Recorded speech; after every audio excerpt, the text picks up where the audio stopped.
What will you do if you find yourself in a situation where you feel it is you and just you? And even if you tell anybody, no one will believe you. I found myself in such situation as a child, whereby I feel that even if I speak, no one will believe me. As a teenager, I hated being sent on an errand multiple times because I was dealing and battling with something that nobody knew about. We used to have a neighbor then that shares the same staircase with us, a man. He was once married, as at that time he was married, but it got a time he had an issue with his wife and his wife moved out and he was left with just the man alone. Whenever I try to pass the staircase or whenever I meet the man at the staircase, he always tried to touch me in the most appropriate way. At first, it came as a shock to me because he's someone everyone liked and respected, being that he's so calm, quiet, and act so whatever he was doing at that time felt as a shock to me, and I couldn't understand why.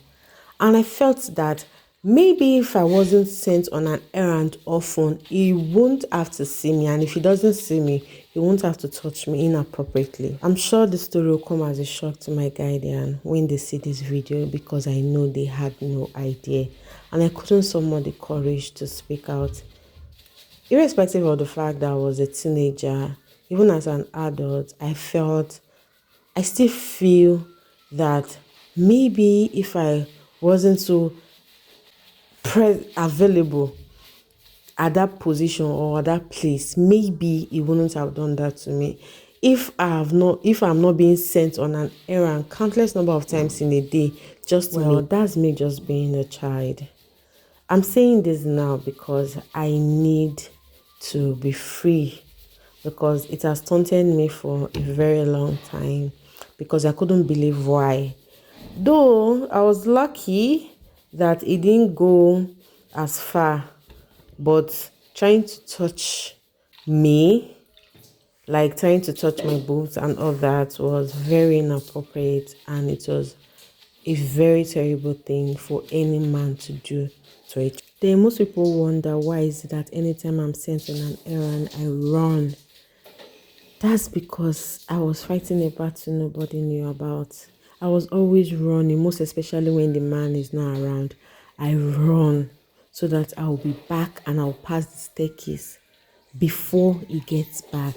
And when he's around, I try to run also so that I'll pass before he comes out. But unfortunately for me, this man always knows when I'll pass, because then my life then was predictable. It is very predictable that they also send this little girl on an errand. They also send her on an errand. And trust me, they will.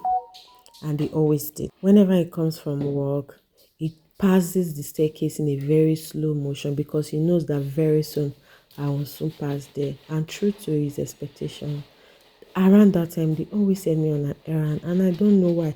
Even when I try to delay, most of the time, I always get shouted on, because they felt that I do not want to go for that errand. But unknown to them, I was silently fighting a battle that I could not share with anybody. I'm sharing this now because as a parent to a girl, I see how important it is for our girl child to be protected. In a world of wickedness that we find ourselves right now, nobody is to be trusted, nobody is holy, nobody is righteous, nobody is to be exempted. When it comes to protecting our female child, everybody is a suspect.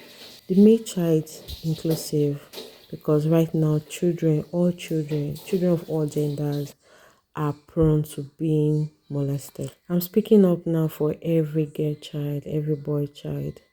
I see you, I understand you. You need to speak up, you need to summon up the courage. And for our parents, if she does not want to go for that errand, please know why.